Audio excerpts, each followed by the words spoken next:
लीजिए नीरज जी, मनोज जी, सॉरी।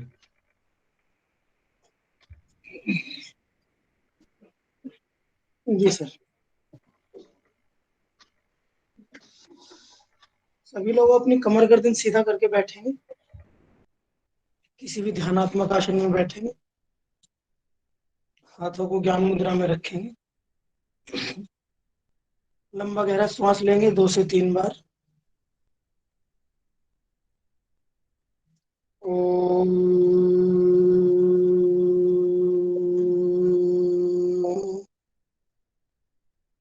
ओम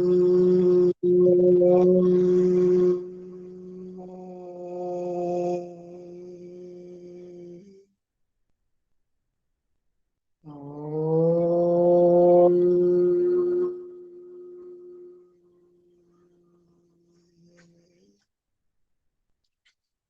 योगेन चित्तशपदेन वाचा मलं शरीरस्य च वैद्यकेन योगाकरोतं प्रवरं मुनीना पतञ्जलिं प्राञ्जलिरानतोऽस्मि। पतञ्जलिं प्राञ्जलिरानतोऽस्मि। पतंजलिं प्राञ्जलिरानतोऽस्मि। दोनों हाथ रब करेंगे, धीरे से अपनी आंखों पे लगे। प्रणाम सभी को। बहुत अच्छे मनोज जी।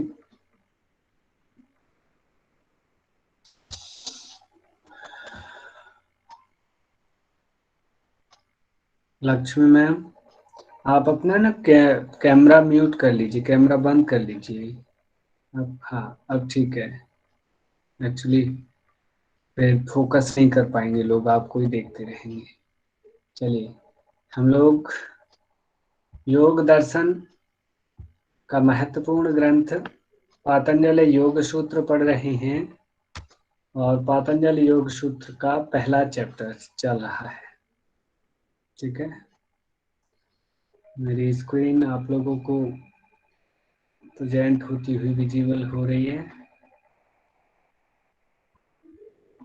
जी सर। जी सर। तो पातंजलि योग सूत्र में हम पिछली कक्षा में हमने योग अंतराय अर्थात योग के बाधक तत्व तथा उन बाधक तत्व के कुछ सहभोग जो उनके साथ चलने वाले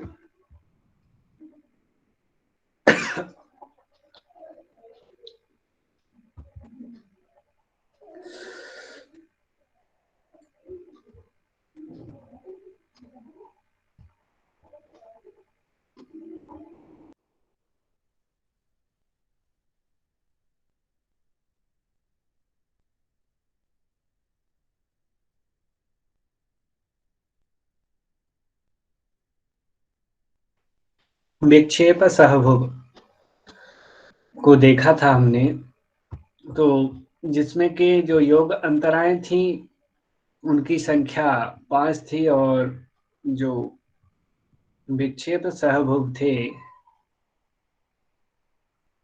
योग अंतराओं की संख्या 9 और जो विक्षेप सहभोग की संख्या 5 हमने देखा था तथा इन्हें दूर करने का साधन भी हमने देखा था कि इनसे छुटकारा कैसे पाया जाए या इन योग के विघ्नों को कैसे दूर किया जाए, इस चीज पे भी हमने दृष्टि डाली थी। उसके अगले सूत्र में ही तत्प्रतिषेधार्थ में एक तत्वाभ्यास। ठीक है, हमने लास्ट कक्षा में जो 5 सहभोग हैं, विक्षेप सहभोग, दुख, दौर्मनस्य और अंग में जयत्व, श्वास और प्रश्वास, इन बिंदुओं को देखा था। हमने देखा था दुख अर्थात किसी भी टाइप का दुख हो। यहाँ पे वैसे 3 प्रकार का वर्णन किया गया है, आध्यात्मिक, आदि भौतिक और आदि दैविक।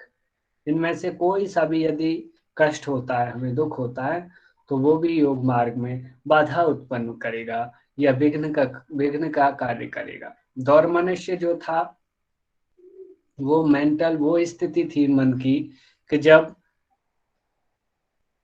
मनुष्य की या जब व्यक्ति की इच्छा की पूर्ति नहीं होती है, उस वक्त उसके मन में जो क्षोभ कहें या फिर कुछ जो दुख या हीन भाव जो भी कह सकते हैं हम के आदि, वो जो उत्पन्न हो जाता है, उस स्थिति को दौर्मनस्य बोलते हैं। अंग में जयत्व से तात्पर्य अंगों में कंप उत्पन्न हो जाना, कंपन उत्पन्न हो जाना। श्वास से हमने तात्पर्य देखा था कि हमने जो बाह्य कुंभक लगा रखा है और बाह्य कुंभक टूट करके अपने आप बिना श्वास इनहेल किए वो भंग हो गया और श्वास बाहर की वायु अंदर प्रवेश कर गई। प्रश्वास में साधक का आंतरिक कुंभक लगा हुआ है और बिना उसकी इच्छा के क्या हुआ कि प्रश्वास हो गया, यानी कि उसका जो आंतरिक कुंभक लगा था वह टूट गया। तो इस प्रकार के ये पांचों जो कार्य हैं, ये भी योग मार्ग में रोड़ा अटकाने वाले हैं, बाधा उत्पन्न करने वाले हैं, और इन्हें दूर करने के लिए ऊपर के जो सारे तत्व थे 9 और ये 5। सर श्वास प्रश्वास का फिर से एक बात बताते हो प्लीज। श्वास का मतलब है कि देखो, श्वास इनहेल को कहते हैं और साधक क्या किया होता है कि देखो यहाँ पे, देखो यहाँ लिखा भी है, बाहरी वायु को भीतर प्रवेश कर जाना, यानी बाहरी कुंभक में विघ्न हो जाना। साधक ने बाह्य कुंभक कब लगाते हैं हम? अंदर की वायु को बाहर छोड़ करके, पूरा श्वास को खाली करके, तभी तो बाह्य कुंभक लगता है ना। जी जी सर। और आंतरिक कुंभक होता है अंदर भर के। तो हमने बाह्य कुंभक लगा रखा है साधक ने, और अचानक क्या हुआ कि वो बाह्य कुंभक हमारी इच्छा से हमने छोड़ा नहीं, उससे पहले वो टूट गया, छूट गया ये कहें, और बाहर की वायु जो है अंदर प्रवेश कर गई। ठीक है। और जो प्रश्वास में इसका जस्ट अपोजिट है कि साधक ने आंतरिक कुंभक लगा रखा है, भीतरी कुंभक लगा रखा है, और वायु को अंदर रोके हुआ था कि उसकी बिना इच्छा के क्या हुआ कि अचानक वो वायु भीतर से बाहर निकल गई, एक्सेल हो गया, तो उसे प्रश्वास कहते हैं। ये कोई भी कंडीशन उत्पन्न होती है तो वह योग मार्ग में बाधा उत्पन्न करती है। ठीक है। धन्यवाद सर।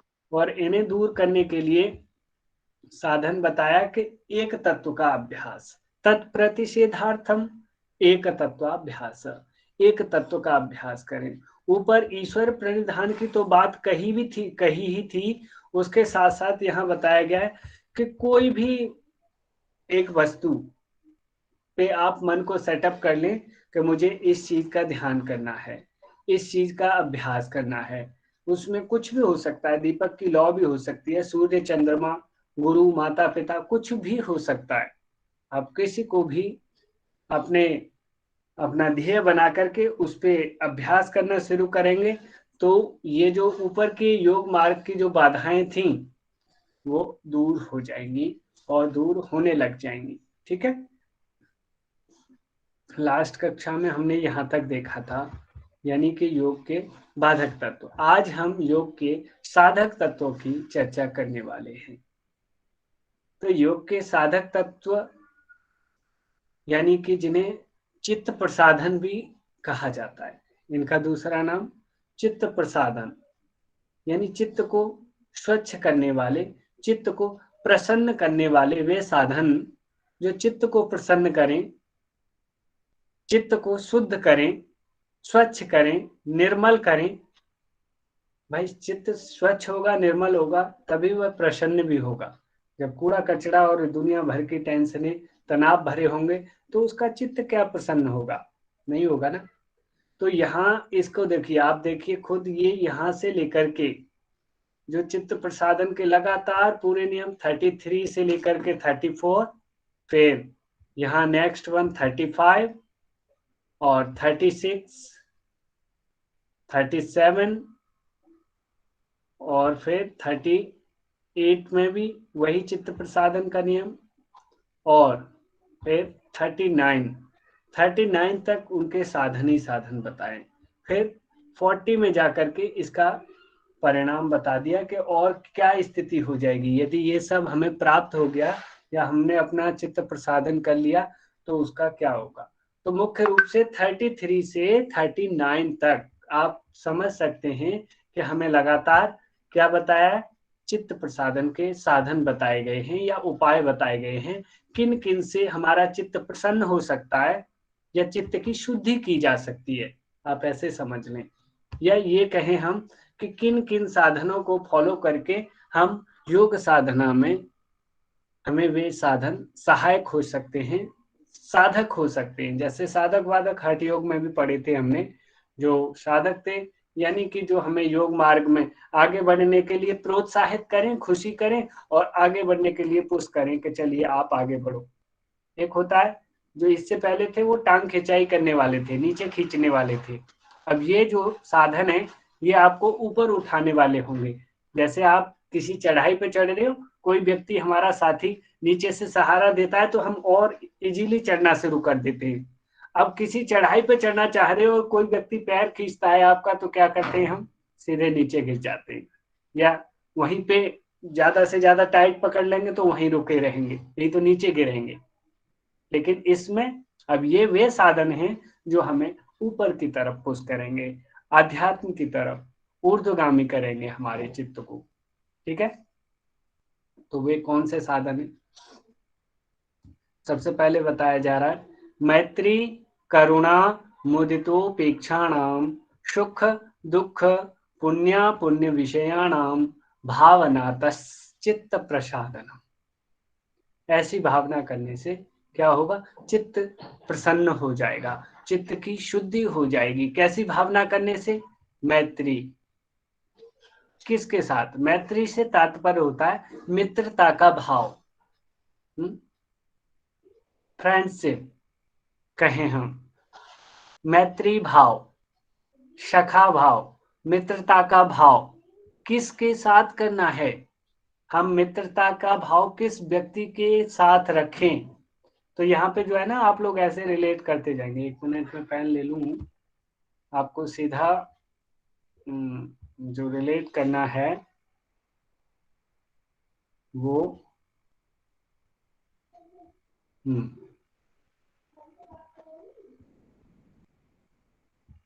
ये देखो, यहां से सीधा मैत्री वाले से उठाएंगे और इसे सीधा कहाँ जोड़ देंगे, सॉरी यहां तक सुख तक, फिर इससे अगला करुणा वाले को जोड़ देंगे दुख तक है, ऐसे ही अगले को जोड़ते चले जाएंगे। फिर मुदिता, यहाँ है मुदिता, मुदिता वाले को जोड़ेंगे पुण्य तक और उपेक्षा जोड़ेंगे अपुण्य तक। ठीक है, ऐसे इन्हें जोड़ना है अगले से। तो यहाँ मैत्री किसके साथ करें, मैत्री किसके साथ करें, तो बात आती है सुखी के साथ, सुख के साथ। सुख मतलब जहां जो सुखी होगा, यानी कि ऐसे व्यक्ति या ऐसे साधक, ऐसे मनुष्य या जीव जो सुखी हैं, उनके साथ साधक को कैसा भाव करना चाहिए, मैत्री का। मैत्री अर्थात मित्रता का भाव साधक को करना चाहिए, किसके साथ, जो साधक या जो व्यक्ति सुखी हैं उनके प्रति। सुखी दुखी हमें पता लग जाता है, ज्यादातर कौन सुखी है कौन दुखी है सबको पता हो जाता है, क्योंकि सुखी व्यक्ति तो अलग ही पता लग जाएगा कि ये सुखी है। बाकी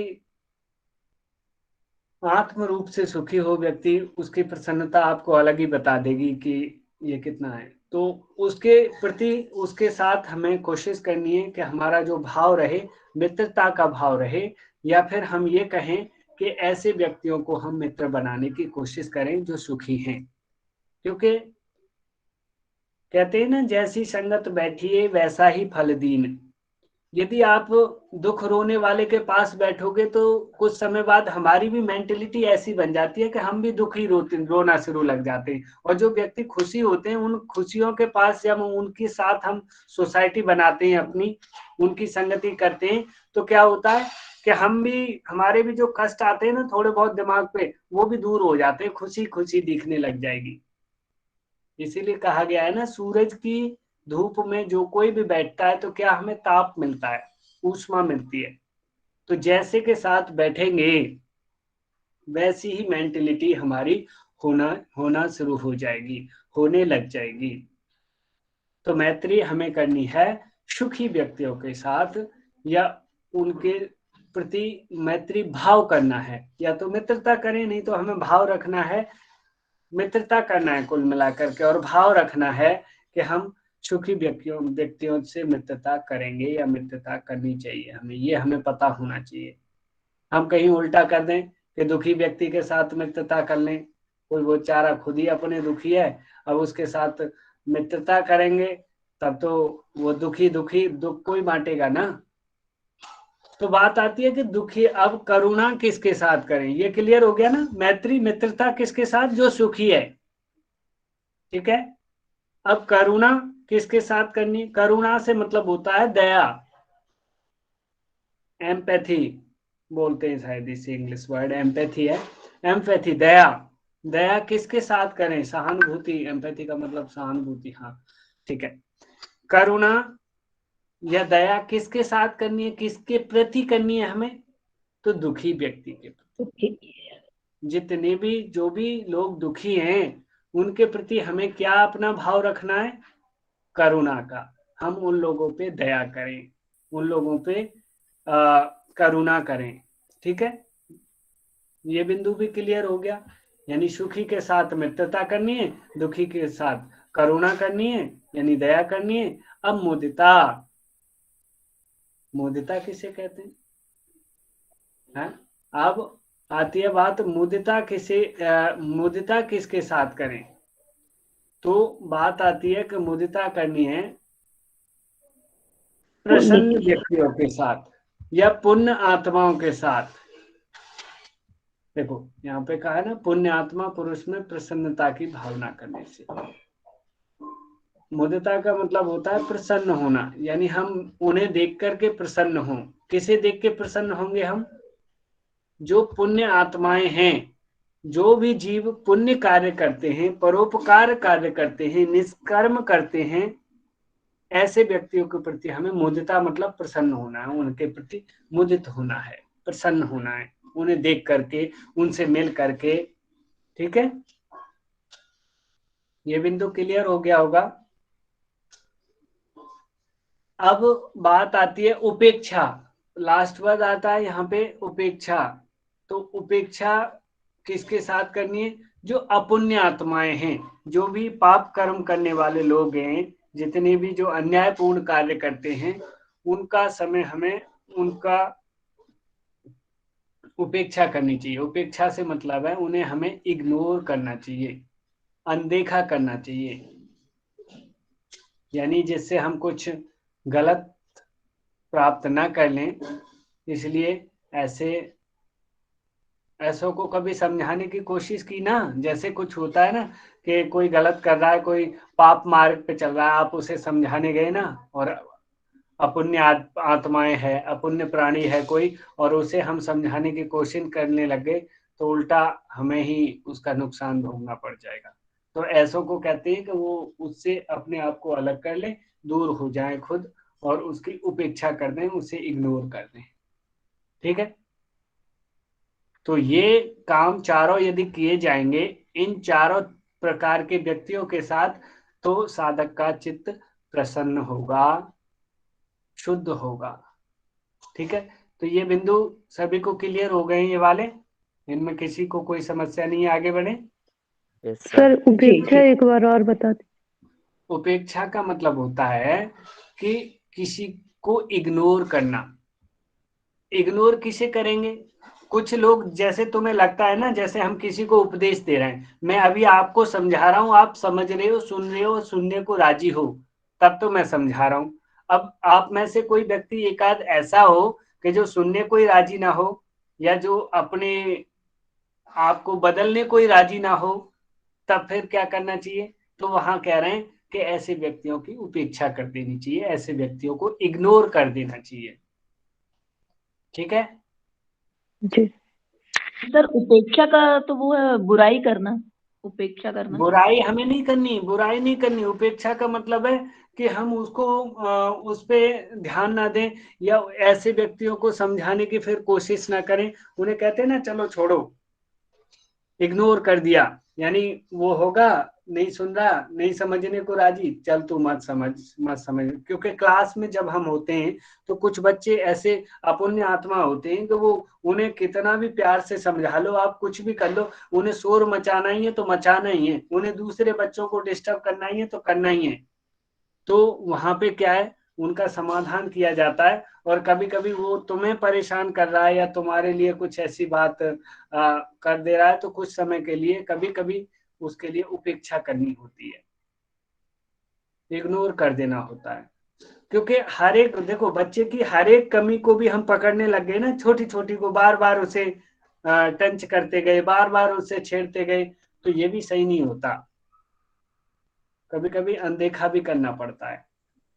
ठीक है, तो यहाँ पे वो जो अनदेखा करना है या उपेक्षा करनी है, वो कैसे पुरुषों के प्रति, कैसे व्यक्तियों के प्रति, अपुण्य आत्माओं के प्रति, जो पाप करने वाले, जो गलत करने वाले, ऐसे लोगों को अनदेखा कर देना चाहिए, ऐसे लोगों से दूरी बना लेनी चाहिए। ठीक है जी। लगता है सभी को हो गया होगा क्लियर, नहीं तो अभी फिर पूछ सकते हैं, किसी को डाउट्स रह रहा हो इन चारों बिंदुओं में, आगे बढ़ते हैं फिर, नहीं तो।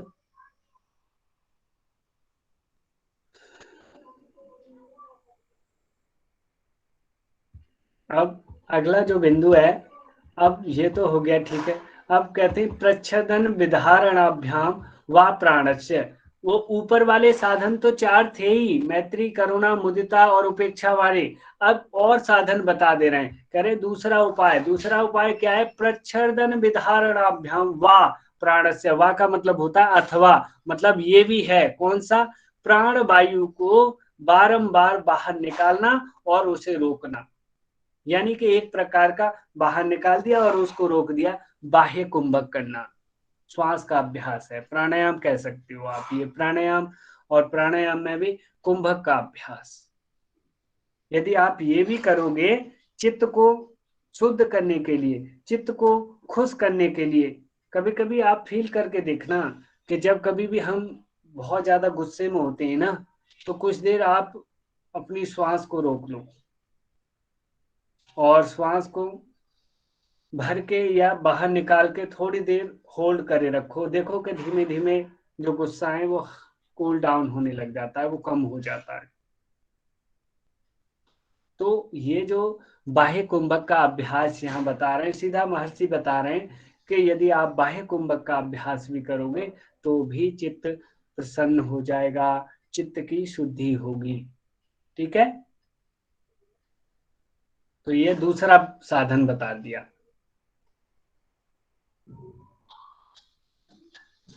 प्राणवायु को बाहर निकालकर उसे बाहर ही रोक देना, या रोकने का अभ्यास करना। इससे क्या होगा?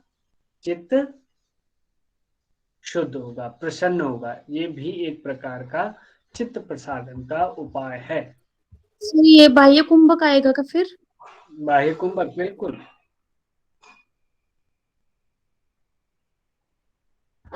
अब अग्रिम और बता रहे हैं, और साधन कह रहे हैं कि विषयवती व प्रवृत्ति उत्पन्ना मनसा स्थिति निबंधिनी। मन की स्थिति को बांधने वाली हो जाती है। कौन सी प्रवृत्ति? विषयवती प्रवृत्ति उत्पन्न हो जाए तो, विषयवती प्रवृत्ति उत्पन्न हो जाए तो मन की स्थिति को बांधने वाली हो जाती है। यानी कि मन, जो चित्त भागता है ना इधर उधर, उसको भागने से रोकने वाली हो जाती है, यदि विषयवती प्रवृत्ति उत्पन्न हो जाए तो। अब ये विषयवती प्रवृत्ति क्या है? तो विषय वाली प्रवृत्ति। अब विषय वाली प्रवृत्ति से तात्पर्य है कि जब साधक को दिव्य अभ्यास करता है ना, जब साधक लगातार जब अभ्यास करते करते उसको होता क्या है कि दिव्य विषयों का साक्षात हो जाता है। कभी कुछ दिव्य विषय दिखाई दे जाते या उनके बारे में अनुभव हो जाता है, और वह अनुभव कराने वाली जो वृत्ति है या जो है वह जो विषय है, वो लगातार यदि उसके चित्त पे घूमता रहता है तो होता क्या है कि वह भी उसके मन को या वह भी उसके चित्त को प्रसन्न करने वाला और चित्त की वृत्तियों को बटोरने वाला, इकट्ठा करने वाला हो जाता है। तो ऐसी प्रवृत्ति उत्पन्न होने से साधक का योग मार्ग में विश्वास और उत्साह बढ़ जाता है, क्योंकि कुछ ऐसा अच्छा देख लिया, दिव्य विषय दिख गया है उसकी आंखों के सामने, बड़ा मनोहर, बड़ा वो ध्यान कर रहा था, कुछ ऐसा दिव्य विषय का अनुभव हो गया, दिव्य विषय दिखने लग गया, कोई ऐसी वस्तु का साक्षात हो गया है उसे ध्यान में, अब वो चित्त पे वही चीज घूम रही है, उसने उत्साह बढ़ा दिया है और उसने विश्वास बढ़ा दिया है, किसमें? योग साधन में, योग मार्ग में, कि मैं योग मार्ग करूं, योग साधन में आगे बढ़ूं, योग मार्ग पर आगे बढ़ूं। इस तरीके से साधक को ये विषयवती वाली जो प्रवृत्ति है, विषय वाली प्रवृत्ति, तो विषय वाली प्रवृत्ति उसको अभ्यास के द्वारा प्राप्त होती है। ये भी चित्त को बांधने वाली, अर्थात कहें चित्त को प्रसन्न करने वाली होती है। ठीक है, ये भी बिंदु क्लियर हो गया है। इसको आंतरिक ध्यान कह सकते हैं क्या? एक्चुअली ये अभ्यास करते वक्त, ध्यान का अभ्यास करते वक्त साधक को ये कुछ विषय ऐसे दिखाई दे जाते हैं या उनका अनुभव हो जाता है, जिससे साधक का चित्त योग मार्ग में और ज्यादा प्रवृत्त हो जाता है, यानी उसे उत्साह बढ़ जाता है, उसका विश्वास और दृढ़ हो जाता है कि हाँ मैं सही चल रहा हूँ, मुझे मुक्ति मिलेगी, मुझे अपना लक्ष्य प्राप्त होगा अवश्य। समझ रहे हो? तो ऐसी को विषयवती प्रवृत्ति कहते हैं, ऐसी स्थिति को, और ये भी चित्त को प्रसन्न करने वाली होती है। ठीक है, जी सर। अब अगला और साधन बता रहे हैं, केवल यही नहीं, और कह रहे हैं कि अगला और साधन है कि विशोका व ज्योतिष्मति, विशोका व मतलब इसके सिवा, जो ऊपर बताया गया था उसके सिवा, विशोका मतलब शोक रहित, विशोका मतलब जिसमें शोक ना हो, शोक अर्थात कष्ट और दुख है, शोक ना हो, वो ज्योतिष्मती प्रवृत्ति उत्पन्न हो जाए तो भी मन की स्थिति करने वाली होती है, तो भी साधक का चित्त प्रसन्न होता है। अब वो ज्योतिष्मती प्रवृत्ति कौन सी होती है? शोक रहित। तो अभ्यास करते करते एक्चुअली साधक को यदि शोक रहित प्रवृत्ति, प्रकाशमय प्रवृत्ति का नाम है ज्योतिष्मती, मतलब प्रकाशमती या प्रकाशमय प्रवृत्ति का अनुभव हो जाए तो होता क्या है, उससे भी साधक का चित्त स्थिर हो जाता है, उससे भी उसका चित्त शुद्ध एवं प्रसन्न हो जाता है। शोक रहित प्रवृत्ति उत्पन्न हो जाए तो जहां शोक ना हो। ठीक है, ये सारी स्थितियां उसकी साधना के समय उत्पन्न होती हैं। सर ये जो प्रवृत्ति है इसकी कुछ टाइप में से, प्रवृत्ति के टाइप में से एक टाइप है ये ज्योतिष्मती, ऐसा कुछ नहीं है ना? नहीं, ज्योतिष्मती क्या है, देखो वो प्रवृत्ति भी, जो वृत्ति वो थी, वो भी ये प्रवृत्ति मतलब प्रवृत्त करने वाली, आपको आगे बढ़ाने वाली। अब ज्योतिष्मती जो प्रकाशमय हो, जिसमें प्रकाश हो, जो प्रकाश देने वाली है या प्रकाशमय है, ऐसी प्रवृत्ति का यदि अनुभव हो जाता है और वो उसके साथ साथ वह शोक रहित है, उसमें शोक नहीं है, उसमें कष्ट और दुख नहीं है। ठीक है, ऐसी प्रवृत्ति या ऐसी प्रकाशमय प्रवृत्ति अगर साधक के अंदर उसको अनुभव हो जाए या उत्पन्न हो जाए ये वाली प्रवृत्ति, तो भी उसका चित्त शुद्ध हो जाएगा और स्थिर हो जाएगा। ठीक है, यस सर। सर फिर एक डाउट हाँ था। जी। सर चित्त स्थिर और चित्त शुद्धि दोनों में अंतर है या सेम है? देखो एक्चुअली चित्त की अशुद्धि क्या है? चित्त की अशुद्धि यही है कि चित्त सही मार्ग पे नहीं है या अपनी स्थिति में नहीं रुका हुआ है। चित्त में क्या है, कभी इधर की बातें, कभी ये, कभी वो, कभी दुनिया भर की जो चीज नहीं चलनी चाहिए, जो उसे अधोगति देने वाले हैं, जो सांसारिकता में फंसाने वाली हैं, वो चीजें घूम रही हैं, तो वो कहीं ना कहीं चित्त उस समय अशुद्ध है। और वहीं पे उसको ऊर्ध्व गति देने वाली या योग साधन की जो मार्ग हैं या विषय हैं घूमने लग जाएं उसके मस्तिष्क में, तो वो चित्त शुद्ध है फिर, क्योंकि वो निश्चित है वो उसे ऊपर की तरफ ले जाएगा, कैवल्य की तरफ ले जाएगा, और जिसमें वैसे विषय भरे होंगे वो उसे सांसारिकता की तरफ ले जाएगा। तो इसी से चित्त शुद्ध और अशुद्ध कहेंगे उसे। और सर स्थिति मैं से ये मतलब, हाँ हाँ स्थिति, बाकी आप स्थिति वाली बात कह रहे हो ना, तो स्थिति से मतलब है वो तभी स्थित होगा जब वो जो उसके लिए निश्चित मार्ग है वो उस मार्ग पे आ जाए, या उन्हीं चीजों को प्रेजेंट करे जिससे उसका कल्याण होना है। साधक का जो कल्याण मार्ग है, जो योग मार्ग है, उस चीज में स्थित हो वो आकर के। तो ठीक है, सर बोल। जो अभी हम जो पढ़ रहे हैं ये सब, तो ये चित्त शुद्धि के उपाय हैं या चित्त स्थिरता के उपाय हैं? देखिए चित्त शुद्धि, ये सारे के सारे चित्त प्रसादन, और चित्त प्रसादन से मतलब है चित्त की प्रसन्नता के। और जब चित्त प्रसन्न तभी होता है जब चित्त शुद्ध होता है, समझे। जब चित्त में अशुद्धियां भरी होंगी वो क्या प्रसन्न होगा? जिसके जीवन में कष्ट ही कष्ट भरे हुए हैं वो प्रसन्न होगा कोई व्यक्ति, साधक? नहीं। हाँ, तो ये वही चीज है। आप स्थिर स्थिर उसी का होगा जो प्रसन्न होगा, और प्रसन्न कौन होगा? जो स्थिर होगा। तो सर भाई ये देखो, दोनों डिफरेंट है ना?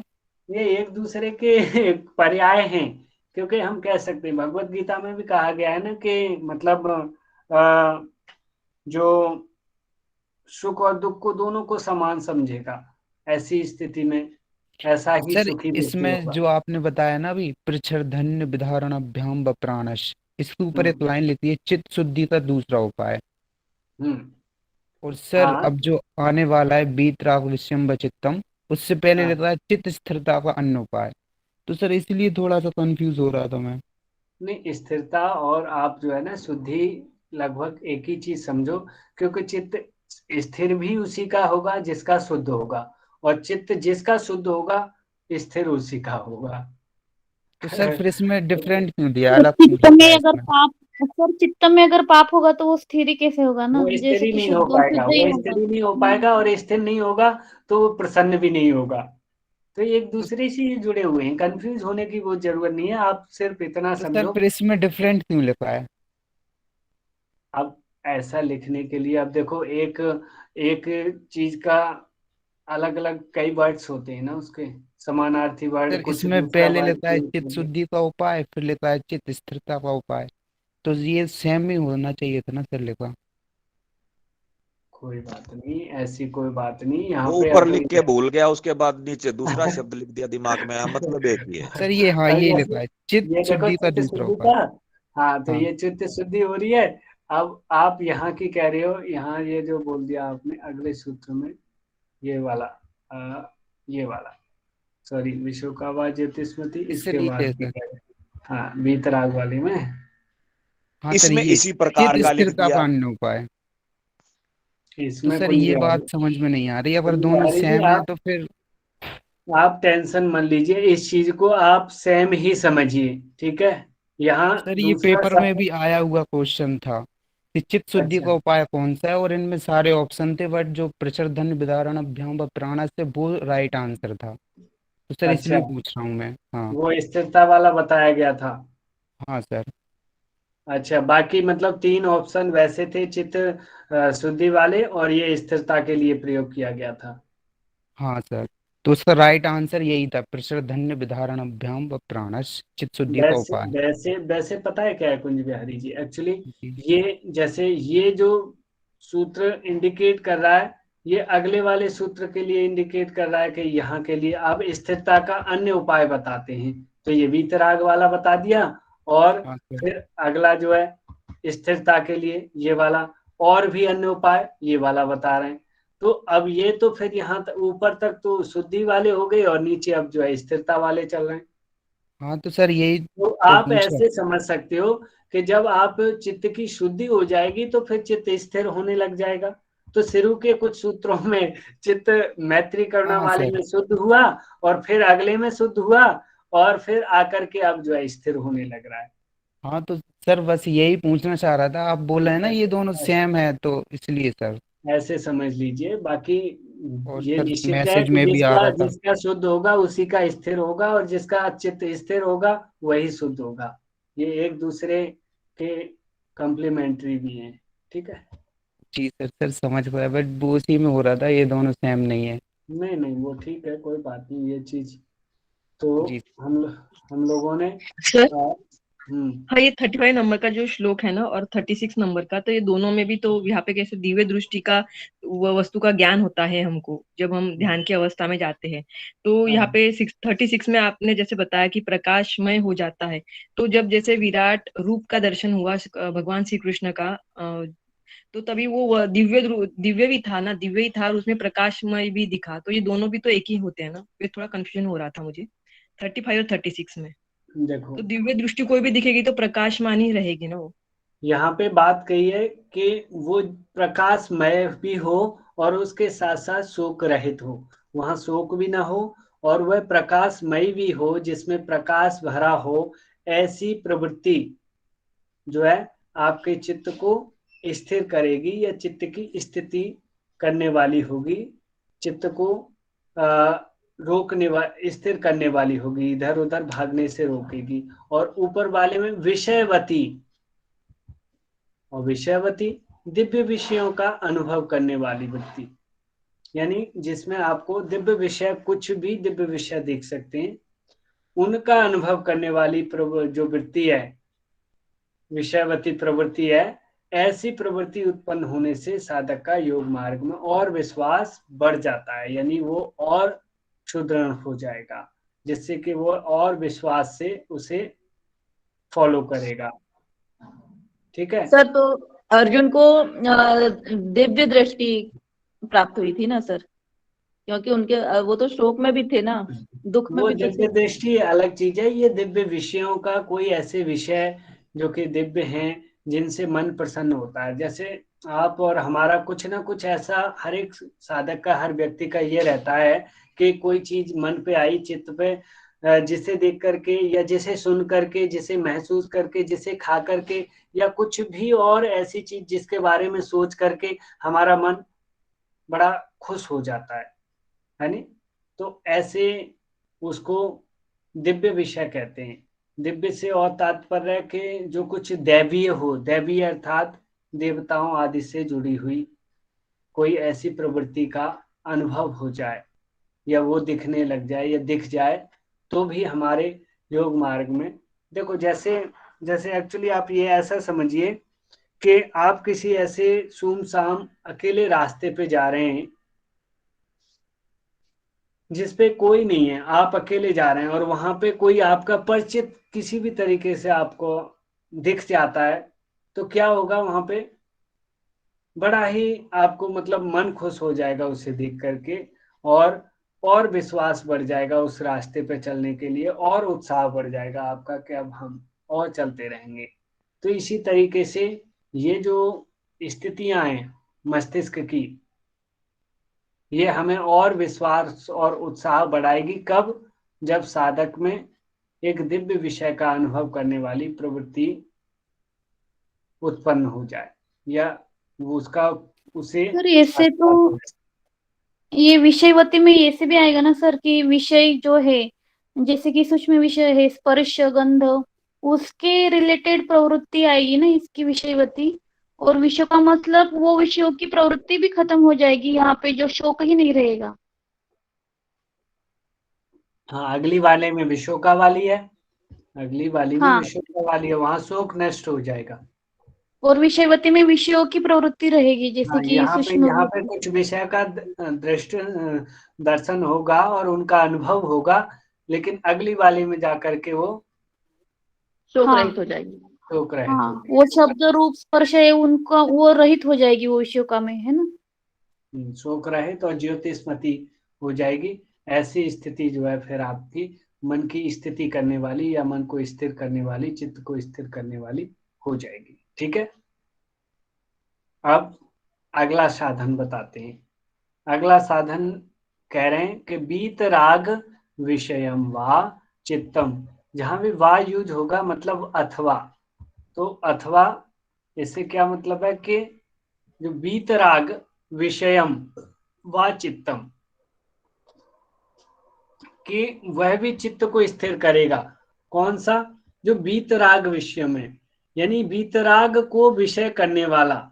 वीतराग को विषय करने वाले से तात्पर्य है जिसके राग द्वेष आदि। वीतराग किसे कहते हैं? जिसके राग द्वेष, ये क्या है? राग द्वेष सांसारिकता में बांधे रखने के वो है ना, क्लेश है ना। जी सर। तो सांसारिकता में आपको बांधे रखने वाले जो क्लेश हैं वो जिसके नष्ट हो जाएं, सर्वथा नष्ट हो जाएं, ऐसे को वीतरागी बोलते हैं। ऐसे को क्या बोलते हैं? वीतरागी। जैसे कोई भी साधक आप लोगों में से या कोई भी जो साधना करने वाला जिसका राग द्वेष से सर्वथा डिटैचमेंट हो जाए, वो अनासक्ति हो जाए, वो दूर हो जाए सर्वथा, उससे उसमें ये चीजें रहें ही ना, तो उसे वीतरागी बोलते हैं। तो ऐसे किसी साधक का विरक्त पुरुष का बार बार ध्यान करके, जैसे आपको ना किसी एक ऐसे महर्षि या ऐसे किसी महापुरुष का परिचय है आपके पास, या आप उससे परिचित हैं जिसने अपने राग द्वेष को सर्वथा नष्ट कर दिया है। ना तो वो किसी से अटैच्ड होता है, ना किसी से वह घृणा करता है। ऐसा कोई महापुरुष आपकी निगाह में है, और यदि बार बार आप उसी का चिंतन करते हैं और उसके इन गुणों का चिंतन करते हैं, तब भी फिर आपका क्या होगा? वाचित्तम, चित्त स्थिर होगा। ऐसी उससे भी मन आपका स्थिर होने होगा। मनन करने से, उसके विषय में लगातार सोचने से। किसके विषय में? जिसने अपने राग द्वेष सर्वथा नष्ट कर दिए हैं साधना के द्वारा। वह उस लेवल तक पहुंच चुका है कि वो ना तो किसी चीज से अटैच्ड है और ना किसी चीज से ईर्ष्या ही है उससे। वो इन दोनों बिंदुओं के बीच में न्यूट्रल हो गया है। ऐसा कोई भी महापुरुष को हम बार बार अपने चित्त पर लेकर के आते हैं और उसके इन गुणों को बार बार मस्तिष्क में, चित्त में घुमाते हैं, तो हमारा चित्त स्थिर हो जाता है। ठीक है, ये बिंदु क्लियर हो गया होगा। वीतरागी वाला, और वीतरागी उसे बोलते हैं जिसके राग द्वेष नष्ट हो गए हों। अब और बता रहे हैं, और कह रहे हैं कि स्वप्न निद्रा ज्ञानालंबनम वा, यानी स्वप्न और निद्रा के ज्ञान का अवलंबन करने वाली, स्वप्न और निद्रा के ज्ञान का अवलंबन करने वाली या करने वाला चित्त, यहाँ पे कहें अवलंबन करने वाला जो चित्त होता है। अब वो क्या अवलंबन करना है कि स्वप्न में यदि कोई अलौकिक अनुभव हुआ है, एक्चुअली हमें बहुत तरह के सपने आते हैं, किसी को इतने डरावने हॉरिबल सपने आ जाते हैं कि वह सपने से बाहर आने के बाद भी उसकी हार्ट बीट, उसका ब्लड सर्कुलेशन, उसको स्वेटिंग हो जाती है, और ये सब बढ़ा हुआ होता है, और वो काफी समय में शांत हो पाता है। इसी तरीके से यदि कोई साधक वहीं पे अपने इष्ट देव, जिसे हम अपना इष्ट मानते हैं, जिसे श्रेष्ठ मानते हैं, जिसकी हम पूजा करते हैं, ध्यान करते हैं, उसके यदि दर्शन हो जाएं हमें, किसमें? स्वप्ने में, ठीक है, सोते वक्त, तो उसको स्मरण करके वैसा ही चिंतन करने से जो हमने स्वप्नों में देखा था, जिस इष्ट देव को जैसा देखा था, बस उसी को अपने मन पे चिंतन करते रहने से क्या होता है? मन स्थिर हो जाता है। उससे भी चित्त स्थिर हो जाता है। किससे? कि जो स्वप्ने में हमने अपना इष्ट देव के जो दर्शन किए थे, उस दर्शन को, उस छवि को हम अपने चित्त में और मन में बार बार घुमा रहे हैं, बार बार आने दे रहे हैं, और उसी में अपने आप को रमण करने की कोशिश कर रहे हैं। उससे हमारा चित्त स्थिर हो जाएगा। तथा उसके साथ साथ कह रहे हैं कि गाढ़ निद्रा में केवल चित्त की वृत्तियों के अभाव का ही ज्ञान रहता है, किसी भी पदार्थ की प्रतीति नहीं होती। उसी प्रकार समस्त वृत्तियों का वाद करके वृत्तियों के अभाव के ज्ञान का अवलंबन करने के अर्थात उसी को लक्ष्य बनाकर अभ्यास करने। कुल मिलाकर के ये वही है कि जो गहरी निद्रा में आपने अपने इष्ट देव का दर्शन कर लिया, अब आप निरंतर उसी अपने इष्ट देव का लगातार मनन चिंतन और उन्हीं का ध्यान करते रहोगे तो आपका चित्त स्थिर हो जाएगा। ठीक है, ये साधन बता दिया। अब इससे भी बढ़िया जो लास्ट साधन बता रहे हैं कि इन ऊपर बताए गए इतने साधन, जो बीतरागी वाला, विशोका व ज्योतिषमती वाला, विषयवती प्रवृत्ति वाला, और जो है मैत्री करुणा वाला, प्रच्छर्दन विधारणाभ्याम वाला, इतने साधन बताए, उनमें से भी यदि कुछ भी नहीं करते आप, या नहीं करना, उनमें से पसंद नहीं है आपको करना, तो लास्ट में कह रहे हैं 39 में, यथाभिमत ध्यानाद्वा, जिसको जैसा, जिसको जो अभिमत हो, जैसा अभिमत हो उसका ध्यान कर ले। यानी नहीं जी मुझे ये सब नहीं करना, मुझे वीतरागी का ध्यान नहीं करना, मैं तो ये कहूं मुझे तो अपनी माता का ध्यान करना है, तो कह दे रहे हैं कि ठीक है जी कर लो। मुझे तो अपने इष्ट देव, मैं तो भोले बाबा को मानता हूँ जी, वो भोले बाबा का करना है, तो यहाँ पे खुली छूट दे दी गई है कि आप जिसको चाहो उसको कर लो। ठीक है, इतनी बढ़िया साधन कहीं मिलने वाले नहीं है जितने अच्छे साधन यहाँ दिए जा रहे हैं। ऑप्शन दिए गए, उन ऑप्शंस में से भी नहीं पसंद है, या उन पे नहीं कर पा रहा साधक, नहीं टिक पा रहा, या नहीं उनका चित्त साधक का उन पे स्थिर हो पा रहा, तो इसमें से उसका जहाँ चित्त स्थिर हो रहा हो या उसको जो अच्छा लग रहा हो वो वहां अपने ध्यान को स्थिर कर सकता है, तो उससे भी उसका मन स्थिर हो जाएगा, चित्त स्थिर हो जाएगा। ठीक है, तो इस प्रकार ये इतने साधन बताए गए हैं यहाँ पे जो हमने देखे, 33 से लेकर के 39 तक ये साधन।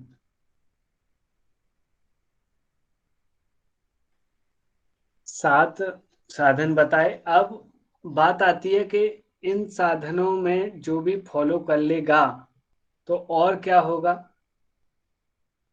तो यहाँ बताया भी जा रहा है। देखो, वैसे चित्त की स्थिरता के उपाय बतलाकर अब बतलाते हैं कि चित्त में जब स्थिर होने की योग्यता परिपक्व हो जाती है तब उसकी कैसी स्थिति होगी। यानी जब हमारा चित्त स्थिर होने लग जाएगा या हम परिपक्व हो जाएंगे, मेच्योर हो जाएंगे उसमें, कि हम जब चाहे अपने चित्त को स्थिर कर लें, तो फिर उसका क्या परिणाम होगा, क्या फल मिलेगा हमें, क्या, तब वो कहते हैं परमाणु परम महत्वांतोष्य वशीकार हो जाएगा। किसका? परमाणु से लेकर परम महत्व तक का। परमाणु से मतलब छोटी से सूक्ष्म पदार्थों से लेकर, छोटे से छोटे पदार्थों से लेकर बड़े से बड़े महान पदार्थ तक, जो चाहे या जिसको भी चाहे हम तत्काल स्थिर कर सकते हैं। यानी किसी में भी अपने चित्त को स्थिर कर सकते हैं, कह सकते हैं उसका अपने चित्त पर पूर्ण अधिकार हो जाता है। चित्त में स्थिर होने की योग्यता, परिपक्व हो जाने की पहचान भी यही है। यानी कि ऊपर जो साधन बताए गए थे उनमें से कोई सा भी साधन यदि हम उस पर कमांडिंग हासिल कर लें तो उसका परिणाम क्या होगा कि छोटे से छोटे पदार्थ पे या फिर बड़े से बड़े किसी भी पदार्थ पे मन चाहे जब अपने चित्त को स्थिर कर सकते हैं हम। ठीक है, ये उसका।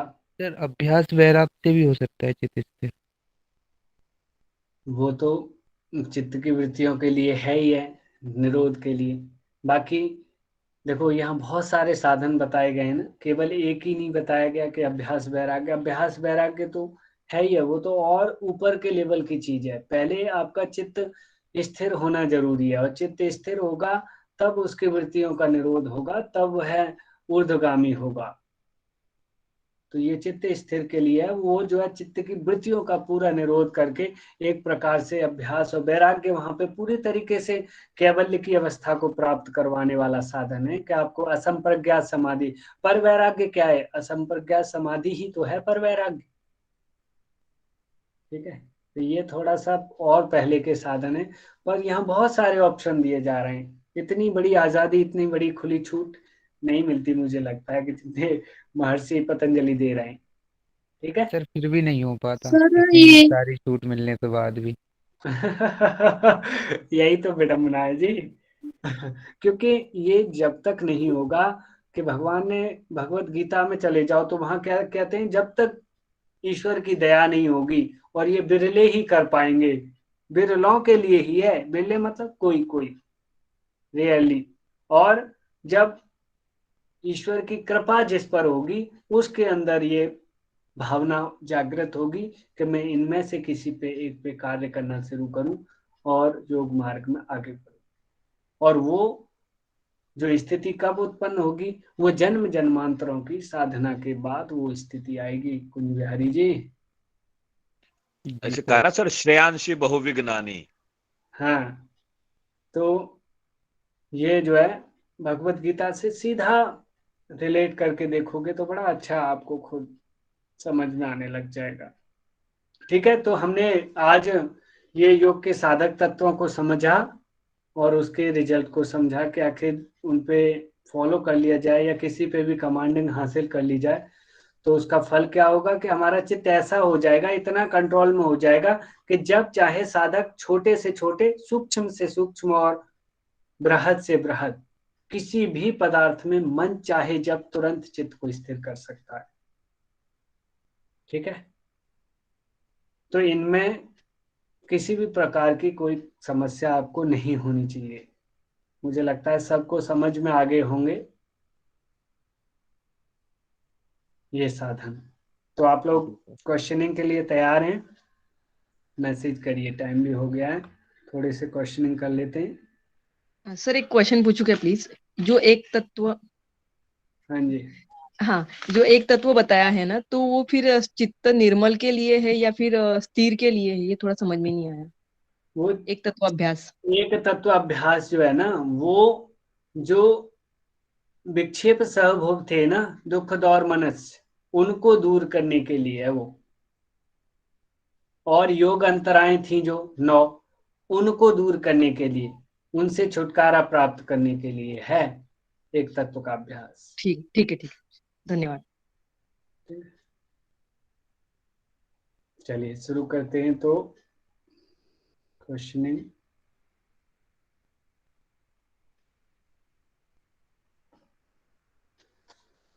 हाँ जी, तो बताइए, जो चित्त प्रसाधन के जो साधन बताए गए हैं वो कितने नंबर के सूत्र से लेकर कितने नंबर के सूत्र तक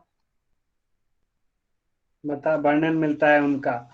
करिए टाइप, सभी करिए, बहुत अच्छे करिए, सभी अच्छे से, वेरी गुड, सभी के अच्छे जवाब हैं। धर्मवीर सिंह बताइए सर, माइक खोल के। चित्त प्रसादन के उपाय किन किन सूत्रों के बीच में या कहां कहां से है? महुआ पाल बताइए आप, माइक खोल के।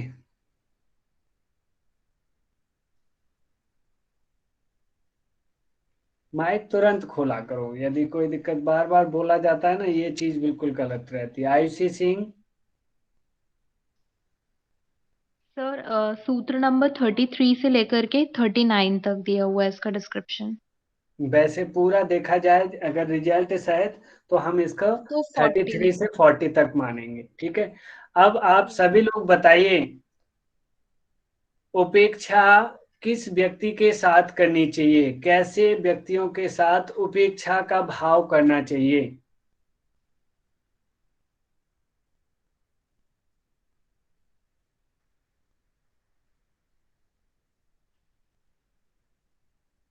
बहुत बढ़िया। अनुराधा मैम, किसके साथ उपेक्षा जी करें, किसके प्रति?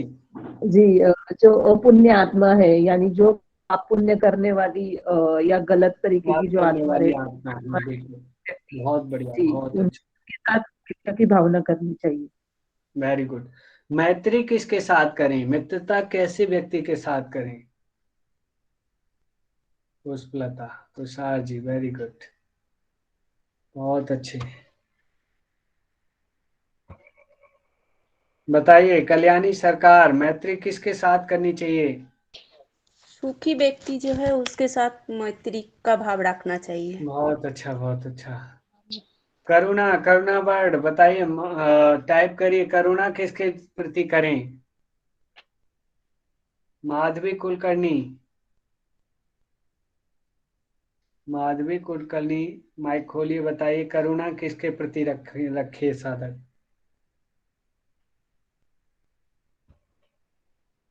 मोहिनी गुप्ता,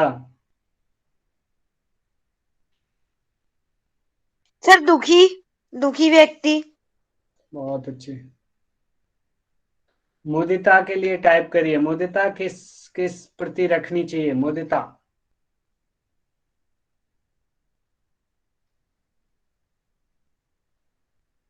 पूनम मैम, मुदिता। जी सर, पुण्यात्मा जो होता है उसके साथ मुदिता। बहुत अच्छे, सभी टाइप करिए, मुदिता का मतलब क्या है? बहुत बढ़िया अनुराधा मैम, सभी सभी टाइप करिए। वेरी गुड कुंज बिहारी जी, नितिका, सभी। प्रसन्नता, बहुत अच्छी। अभी टाइप करेंगे जो उपेक्षा है उससे क्या तात्पर्य है, उपेक्षा से क्या समझें? प्रीति पाटिल बताइए। पुष्पलता मैम बताइए, आप बताइए उपेक्षा से क्या मतलब है? इग्नोर करना, इग्नोर करें, बहुत बढ़िया, अनदेखा करना है, ठीक है। अनदेखा। चलो, ये चीज हुई क्लियर। अब आती है इसके बावजूद प्राणायाम की बात करें या फिर कुंभक की बात करें तो किस टाइप के बाह्य कुंभक के साधन से चित्त शुद्ध होता है कि आंतरिक कुंभक के साधन से? कौन से वाले से बताया है इसमें? यानी कि वायु को बाहर निकालकर और वहीं रोक देना, कुल मिलाकर के बाह्य कुंभक, ठीक है। बहुत बढ़िया, अच्छे से सभी ने जवाब किया, वेरी गुड। नेक्स्ट वन, तैयार हुई और अगला है अपना क्वेश्चन कि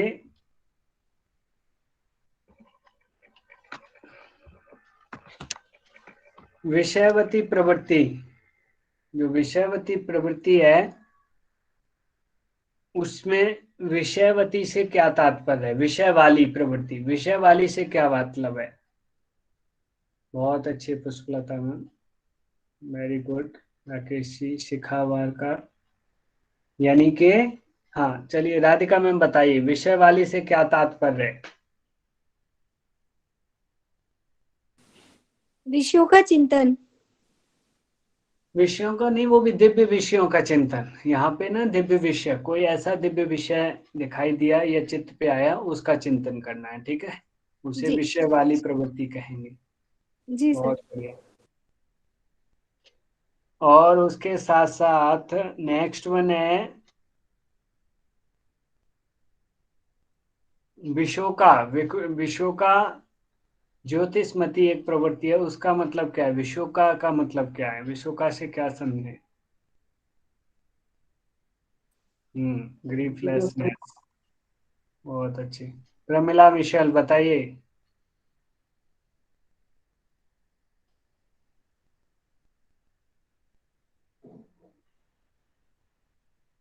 चलिए,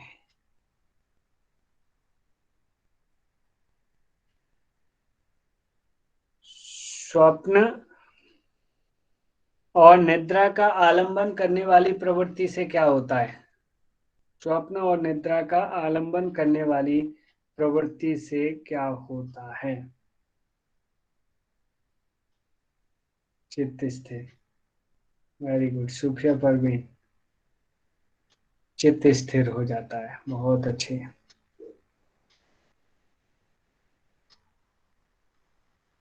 लास्ट का साधन कौन सा बताया है कि इनमें से कोई सा भी यदि साधन नहीं हो पा रहा है या नहीं फॉलो कर पा रहे हैं तो फिर क्या करने के लिए बोला गया है?